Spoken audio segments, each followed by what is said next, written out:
kali, niki yang ketiga, nerasakan kitab Bukhari tentang Fadhailul Quran atau tentang Mukjizatul Quran. Niki teng Bukhari halaman 193 juz 3. Ya teng Bukhari niku juz 3 halaman 193, nak teng Fathul Bari juz 9 halaman 573. Nggih sedurunge kula mukadimah iki. Dados Quran nggih cobi didengarkan nggih. Quran itu turun itu kan mustameknya, pendengarnya itu zaman itu kan orang kafir semua. Makanya pertanyaannya itu untuk jadi ahli tafsir itu syaratnya ada enggak?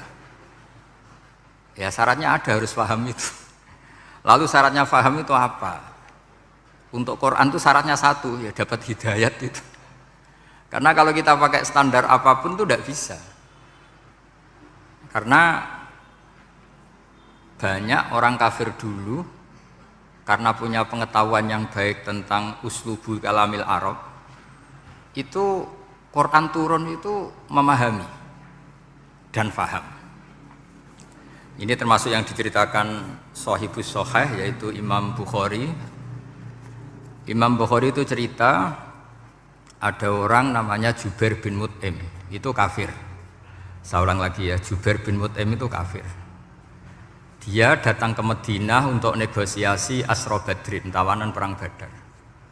Delalah pas itu Rasulullah SAW memimpin sholat maghrib, baca surat Wattur wa kitabim mastur fi raqim mansyur. Si Jubair ini mendengarkan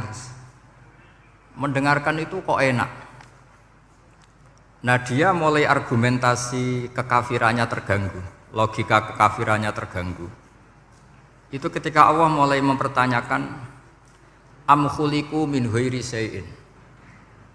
Kalau kalian merasa Tuhan, mbok kamu itu merasa hidup tanpa pencipta. Ya sudah, kalau kalian merasa Tuhan sebagai subjek, sebagai aktor sejarah, kalian harus khuliqu min ghairi syai'in. Manusia itu diciptakan tanpa pencipta. Atau amhumul khaliqun, atau kalian memang pencipta. Lalu kalau kalian pencipta, pertanyaannya Allah, am khalaqus samawati wal ard, apa kalian semua atau mereka yang kafir itu pencipta langit dan bumi? Terus bala yuqinun, pasti mereka tidak pernah berpikir sebagai pencipta langit dan bumi. Walhasil ketika surat itu selesai dibaca, Jubair bin Mut'im langsung menemui Rasulullah SAW. Terus dia masuk Islam. Ya, terus dia masuk apa?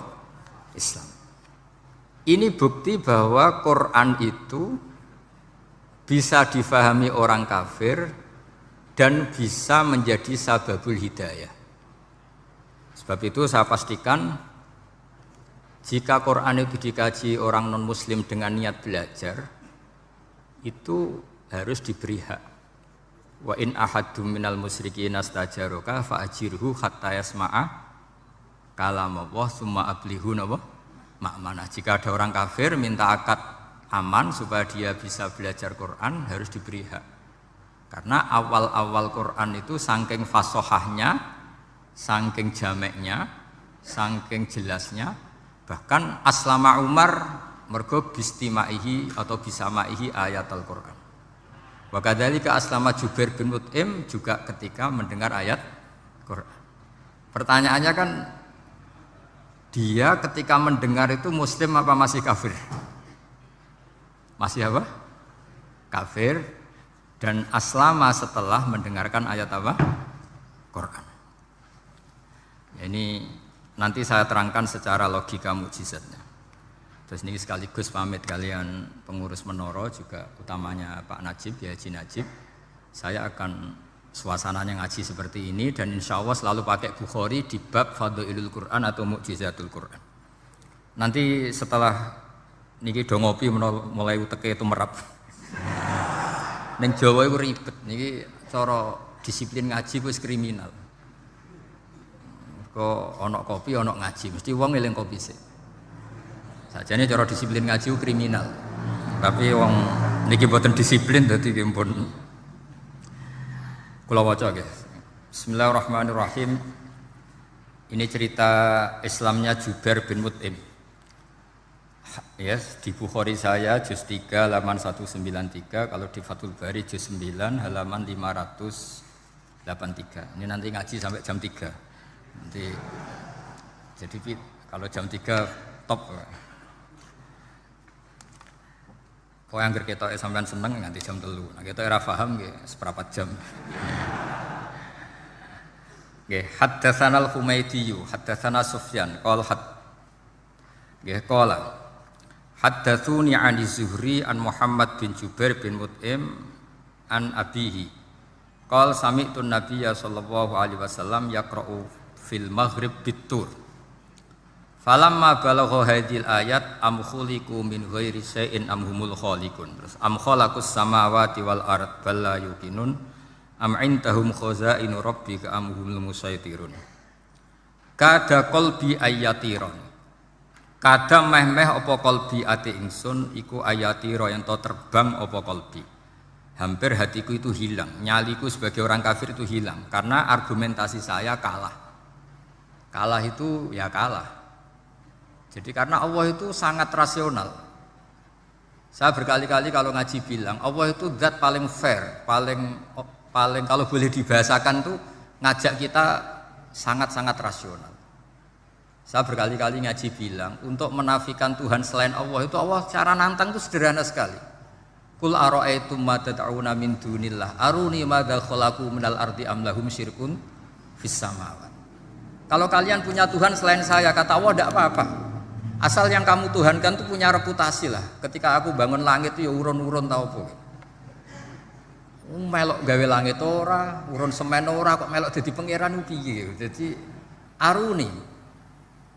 Yang kamu pertuhankan Fir'aun Namrud ketika aku bikin bumi itu di mana? Kan ndak ikut.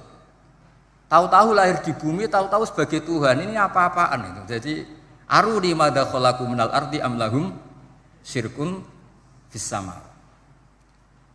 Jadi kalau kata Allah, ini yang pikirannya Jubair bin Mut'im, enggak apa-apa kamu tuhankan selain saya kata Allah, tapi am khalaqus samawati wal ard. Apa Lata Uzza Hubal punya reputasi menciptakan langit bumi? Enggak kan balayukinun. Lalu Namrud, Fir'aun dan sebagainya am khuliqu min ghairi syai'in. Apa mereka itu lahir sendiri tanpa pencipta? Enggak juga kan?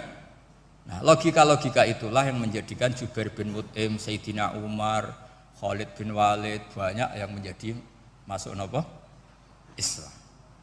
Tapi logika yang dibangun Quran ini kita sudah mulai lupa. Karena tadi surat iki kasihate ngene, sakake Quran.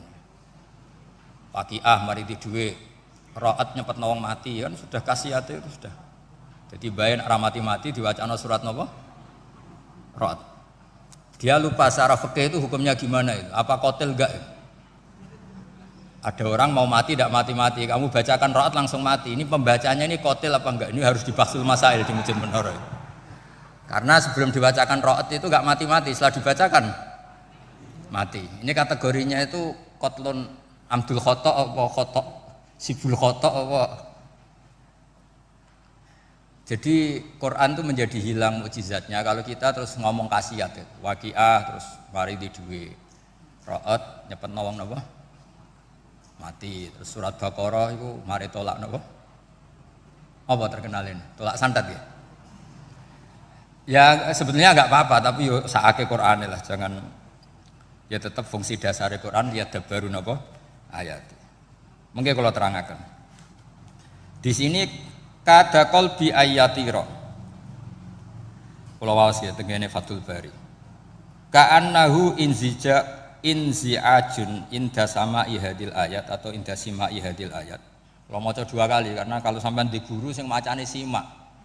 Guruku maca simak Gus Bak sama tak waca ping pindho inda sama'i hadil ayat untuk inda sima'i hadil ayat. Li fahmihi maknaha wa ma'rifatihi bima tadammanathu. Fa fahima al hujjata fastadrakaha bilati fi tabih. Wa dzalika min qaulihi am khuliqu min ghairi syai'in. Terus sampai am khuliqu al makna am khuliqu min ghairi khaliqin. Wa dzalika la yajuzu. Terus li'anna ma la wujuda lahu kaifa yakhluq. Wa idza batalal wajhani qamatil hujjatu alaihim bi anna lahum khaliqan. Begini ya kalau terangno nggih. Mboten sampean kulino argumentasi Quran. Ketika Allah menafikan Tuhan selain dirinya, saya ulang lagi, ketika Allah ingin menafikan Tuhan selain dirinya, sebenarnya argumentasinya itu gampang sekali. Kita tahu di awal juz 6 misalnya qul ara'aitum ma tad'una min dunillah, ara'aitum di tafsir-tafsir akhbiruni. Coba saya kasih tahu ara'aitum bi makna napa? Akhbiruni. Coba kasih tahu saya. Kalau mereka itu Tuhan apa reputasinya? Aruni, tunjukkan ke saya. Madza khalaqu minal ardi. Ketika aku menciptakan bumi itu mereka urun apa? Fir'aun lahir di bumi, Namrud di bumi, Nabi Isa di bumi. Semua yang kamu tuhankan lahir di bumi. Lalu ketika bumi diciptakan kontribusi mereka itu apa? Mbok kalau yang merasa jadi Tuhan tuh mbok yo gawe lah urun gitu. Gampangane iku yo wong iku ana kualifikasine, nek dadi kiai iku yo tau mutolaah. Tau ngaji bafail macam-macam lah soalnya. Nek dadi wong sugih iku syaratnya ya diwarisan atau pekerja keras. Kan kabeh ana syarat. Mosok dadi pangeran tanpa kualifikasi. Dadi presiden yang menang di pemilu gitu. Ini jadi Tuhan kok tidak punya reputasi aruni madza khalaqu minal ardi am lahum syirkun fis samawat. Kok jadi Tuhannya bumi ya reputasinya menciptakan bumi. Lah Jubair bin Mut'im itu orang kafir, saya ulang lagi orang kafir. Terus Allah membombardir dengan argumentasi am khalaqus samawati wal ard. Yang kamu tuhankan apa menciptakan langit bumi? Am khuliqu min ghairi syai'in, apa yang kamu tuhankan itu wujud begitu saja tanpa pencipta. Wos pokoknya dibombardir gitu. Sampai beliau tidak kuat, akhirnya matur Rasulullah asyhadu alla ilaha illallah wa annaka rasulullah. Jadi dulu itu mukjizatnya Quran itu orang kafir saja tahu. Saking dahsyatnya, logika yang dibangun itu saking dahsyatnya. Dan itu murni argumentasi ilmiah, bukan jimat mboten. Terus diwaca sakmene ambek poso, iku mboten enten ngoten riyen. Ya pokoknya memang ilmiah. Saya punya sekian contoh. Sampean boleh nggak percaya, tapi kebangetan arep percaya. Dulu di antara sifatnya Rasulullah, saya sering ya kadang-kadang ya kepengen emosi lah, wong dikandani pangeran kok angel ra karuan. Tapi dulu para nabi itu disifati Allah qad ja'atkum bayyinatum mir rabbikum. Orang-orang kafir dulu disalahkan Allah karena sudah ada bayinah. Bayinah itu kebenaran yang ketok welo-welo, begitu jelas.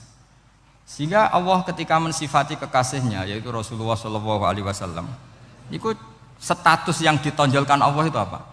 Lam yakunil ladzina kafaru min ahlil kitab wal musyrikin namun fakina hatta ta'tiyahumul bayinah itu siapa? Rasulun minallah yatslu suhufam mutahharah.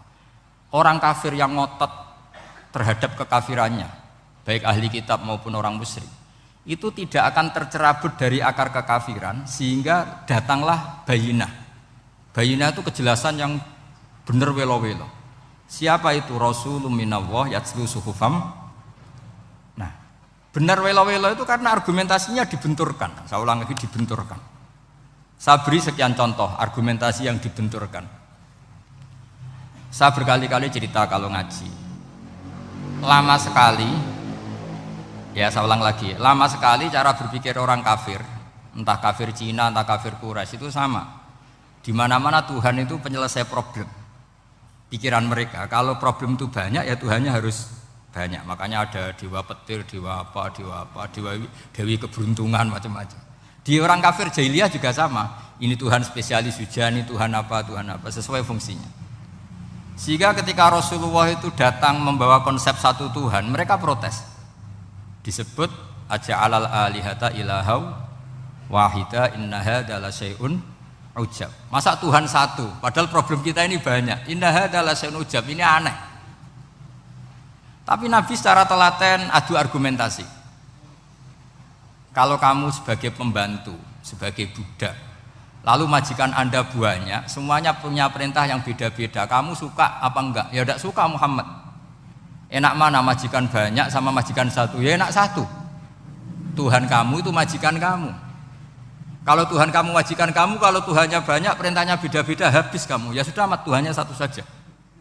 Itu namanya bayinah. Bayinah itu argumentasi yang enggak terbantahkan.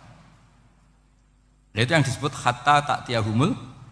Itu disebut daraba wa mathalar rajulan fihi syuraka umutasyakisuna wa rajulan salamal lirajul. Hal yastawiyani masalah alhamdulillah. Jadi ketika mereka dijak argumentasi, oke mat, kalau majikan banyak itu enak majikan satu.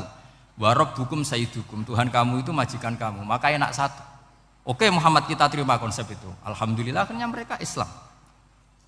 Nah sekarang enggak, berjuang ngamuk ya. Dijak logika itu rapati gelem. Nah, begitu juga tentang syarik. Saya berkali-kali kalau ngaji cerita. Saya sebagai manusia mungkin atas nama hati saya sering tidak ikhlas. Tapi atas nama ilmu itu saya ikhlas terus. Enggak pernah tidak ikhlas atas nama ilmu. Saya beri contoh, sampai aku pengen ikhlas permanen. Meskipun aku potonganmu ora ikhlas, tapi ini latihan, jenenge latihan. Nah ini saya beri contoh, nanti setelah pulang ngaji ini pasti ikhlas, secara ilmu paling enggak. Ya saya ulang lagi secara hati, sing roh hati banyak kepentingan lah jenenge hati.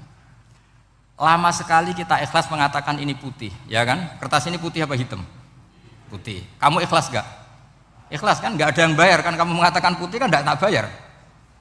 Terus peci saya ini orang pasti sepakat ini hitam. Dan lama sekali orang mengatakan ini hitam. Tanpa ada yang gaji. Nah kenapa kita ikhlas? Karena memang faktanya ini putih, sehingga kita katakan putih. Peci hitam, faktanya juga hitam, sehingga kita katakan.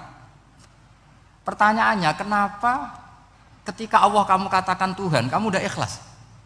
Padahal kamu mengatakan ini putih-putih, gak ada yang gaji juga mau. Alasannya apa? Karena ini fakta. Gimana? Sekarang Allah Tuhan itu fakta apa enggak?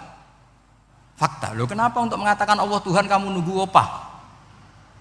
Iku ngawur tau ora cara ilmu. Mboten ngawur mboten. Ngawur kan? Harusnya kalau mengatakan fakta itu yang ikhlas. Putih kita katakan putih, hitam kita katakan hitam, meskipun enggak ada yang bayar. Nah itu ilmu. Maka kalau kita dengan ilmu nyembah Allah mesti ikhlas. Ya Allah memang kau Tuhan ya tak sembah. Atas nama ilmu loh, saya ulang lagi, atas nama. Tapi kalau atas nama hati, Gusti nggih nyembah lah Gusti nyuwun opah lah kula niku kan. Maksudnya ku yo piye no, jadi ribet.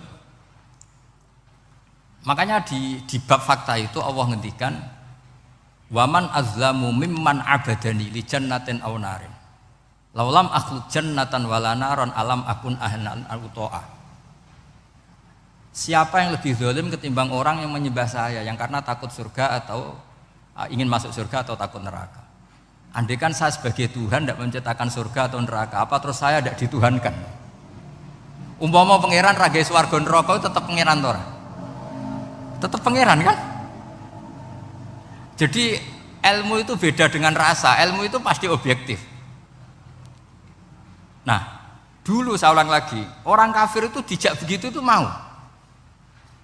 Sehingga ketika mereka Islam hari pertama saat itu juga langsung ikhlas karena logikanya permanen. Saya beri contoh. Orang kafir itu kan pernah nganggap fungsi Lata, Uzza, Hubal, Manat itu setingkat sama Allah. Padahal mereka oleh mereka dianggap syarik, dianggap setara, dianggap mitra, dianggap sederajat dengan Allah. Sehingga mereka diceritakan Allah, balhum qaumu ya'dilun. Mereka komunitas kaum yang menyamakan selain Allah dengan Allah. Padahal gak mungkin kan, selain Allah setara dengan Allah kan gak mungkin. Iku dulu lan nerangno kangelane sak pole. Cara gurune kuwe. Gurune Kanjeng Nabi Muhammad sallallahu alaihi wasallam. Iku nerangkan sekali itu orang kafir paham semua dan semuanya masuk Islam. Itu hebatnya bayinah hatta ta'tiyahumul bayin. Nabi cara nerangkan diajari Allah begini. Misalnya saya kerja keras, kemudian beli Innova. Ya atau adol warisan beli Innova. Kemungkinannya kan kerja keras atau warisan. Utawa ngerayu mertua kelar tuku Innova, kemungkinan itu sing rodok dake itu jalur pintas ngerayu mertua lewat bojone maksudnya semacam-macam lah. Apapun itu ciri khas pemilik itu nggak ingin orang lain itu setara dengan dia. Kue kerja keras nabung puluhan tahun beli Innova, kemudian teman kamu udah ikut beli, cara menguasai Innova itu sama dengan kamu. Nak nyiler atau pamit atau bensin sak enak ide. Kue mangkel gak kira-kira? Kamu punya rumah, terus ono wong mlebu slonang-slonong kayak pemilik, kamu mangkel tak? Mangkel. Nah, Allah cara membuat tamsil Itu ya begitu. Halakum mimma malakat aimanukum min syuraka'a fi ma razaqnakum fa antum fihi sawa takhafunahum ka khifatikum anfusakum. Coba kalau kamu punya barang, kata Allah, kamu punya barang, punya sesuatu dan itu milik kamu karena kamu yang beli. Kemudian ada orang lain yang cara memilikinya sama dengan kamu. Mau enggak kamu seperti itu? Ya tidak mau Muhammad, ini milik saya kok ada orang lain yang merasa setara dengan saya, tidak mau saya. Kalau orang lain mau pinjam ya harus ngemis-ngemis lah, harus dodok-dodok. Ya seperti itu Allah itu bumi itu yang menciptakan Allah sendiri. Kemudian kamu menyertakan orang yang tidak ikut menciptakan setara dengan Allah, ini apa-apaan? Oke Mat, kalau gitu Allah la syarikalah. Jadi itu tamsil apa? Saya ulang lagi ya, kalau kamu beli Innova, mau nggak ada orang lain yang cara menguasai Innova itu setara dengan kamu? Mau nggak? Nggak mau kan? Bahkan istri saja nak nganggo kudu pamit. Nak lagi nengan, arawan nengan ya oleh.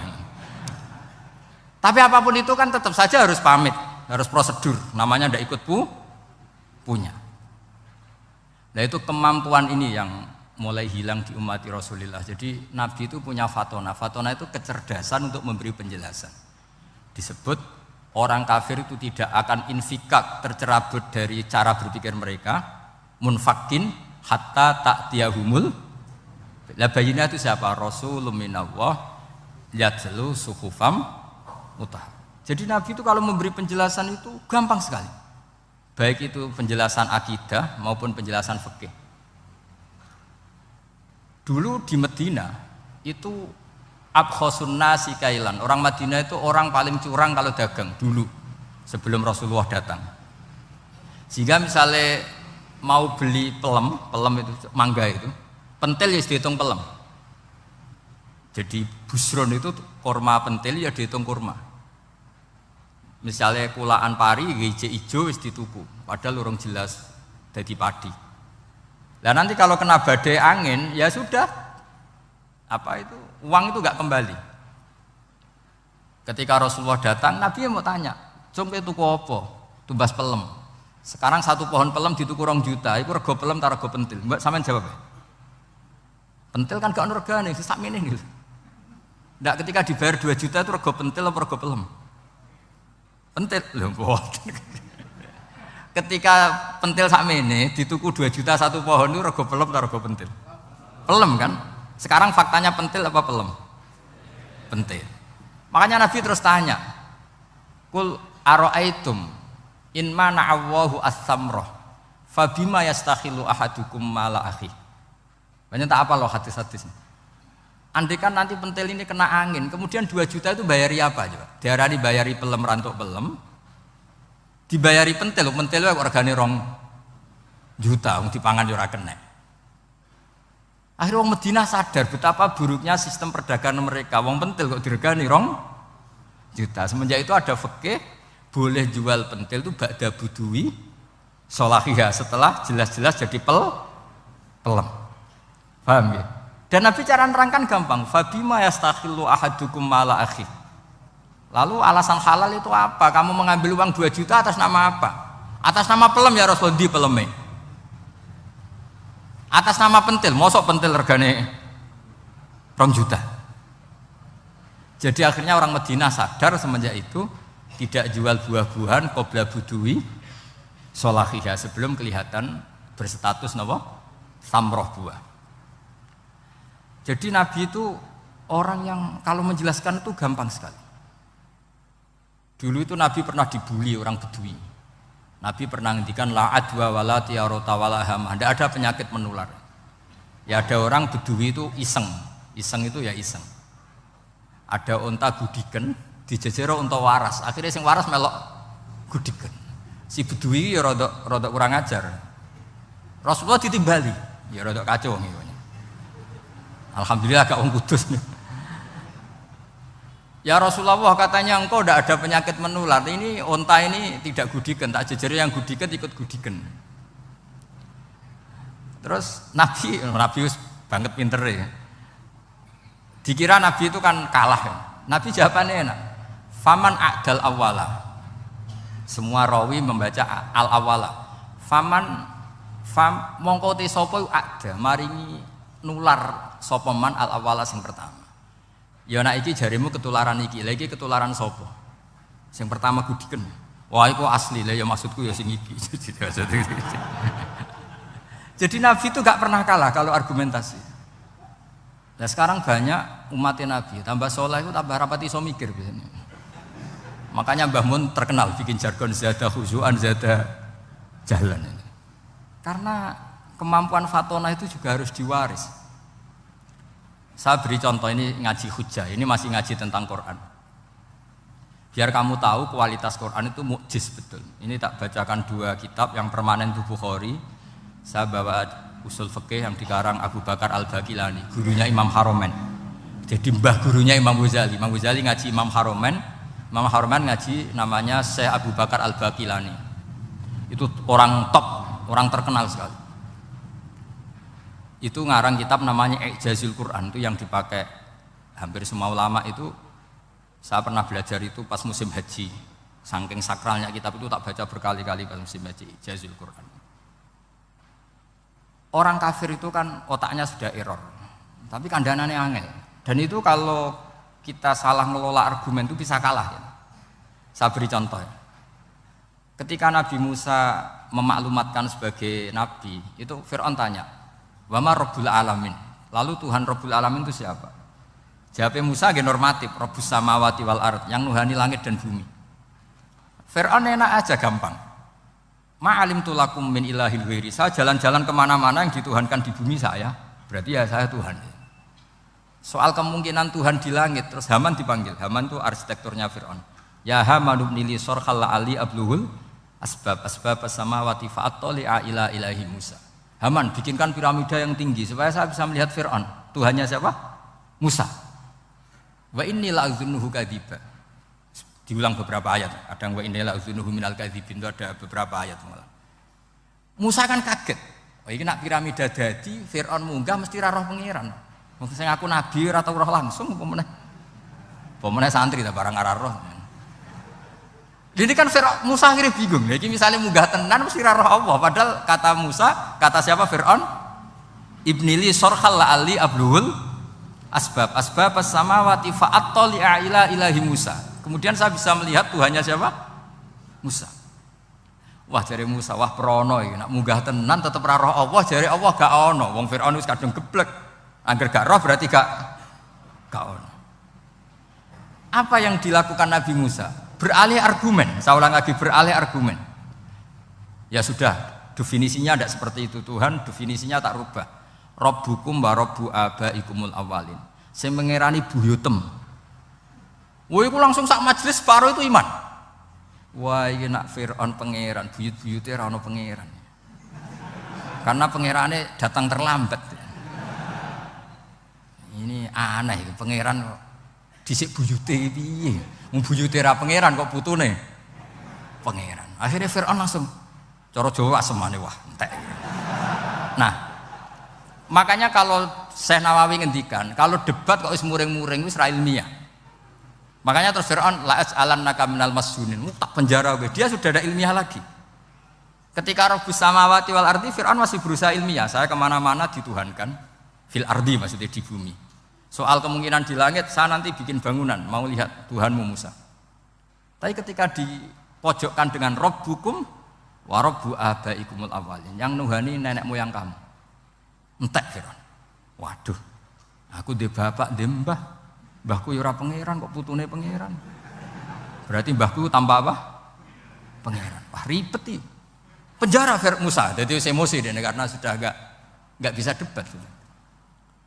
Jadi semua nabi itu ciri khasnya itu punya kemampuan argumentatif. Makanya nabi itu harus fatona, harus punya kecerdasan. Dan itu juga yang dilakukan Quran ketika nafyu uluhiyati ghairillah, ketika menafikan bahwa selain Allah itu pasti tidak Tuhan. Ya tadi, kalau Allah itu punya pesaing sebagai Tuhan, ya namanya Tuhan, reputasinya ya aruni madza khalaqu minal ardi am lahum syirkun fis samawat. Mungkin kalau orang-orang tajwid hanya nekuni fis samawati tuni, itu fis samawati tuni, itu kan urusan tajwid. Tapi kalau kita yang ahlul makna itu nekuninya kalau merasa Tuhan itu mbok ya punya reputasi. Di antara reputasinya itu ikut menciptakan langit dan bumi. Nah dengan demikian namanya bayinah. Bayinah itu kebenaran yang ketok welo-welo. Sehingga orang kafir itu tidak bisa berbantah-bantahan lagi. Nah, ini disebut lam yakunil ladzina kafaru min ahlil kitab wal musyrikina munfakina hatta ta'tiyahumul bayinah. Bayinah itu siapa? Rasulun minallah yatlu suhufam mutahharah. Makanya orang kafir dulu itu matur nuwun tenan mbek Islam. Mergo qad ja'atkum bayyinatum mir rabbikum. Bayinah itu harus ada. Makanya kita sekarang harus sesering mungkin bikin bayinah.